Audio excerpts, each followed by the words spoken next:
AI versus humans as far as bias is concerned in the interview cycle? Big question right now. Well, interestingly enough, there was a study done by the University of Toledo a few years back.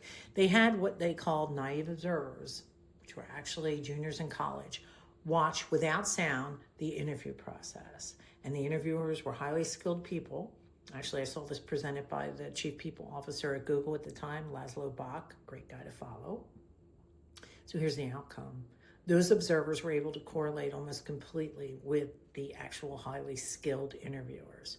But here's the biggest learned. Guess how long they watched the interview to come up with the same conclusions? Was it 2 minutes, 3 minutes? No, it was 10 seconds. They watched 10 seconds of an interview and they had the same likelihood of making a decision on whether or not somebody was hired. And here's how that happens. Our bias sits in our subconscious. I'm interviewing. I like the person that I'm interviewing, and I'm not even sure why, because our unconscious mind is telling us. The example that Laszlo gave was, let's say the interviewer comes in and they say, ooh, I was a little rushed to get here. I take public transportation. And let's say the interviewer is a proponent of public transportation. They're then saying, I like this guy.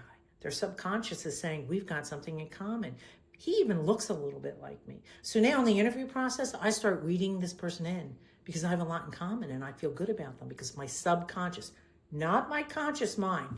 My conscious mind is the part that's going to tell me, is this person really qualified to execute the work and are they a fit? My subconscious mind is telling me whether I personally can connect with them. Big differentiator. So before we jump into AI, maybe what we need to do is make sure we're looking at our own biases. Everything needs to be audited. And maybe this is the time to do it. Let me know what you think. 10 seconds.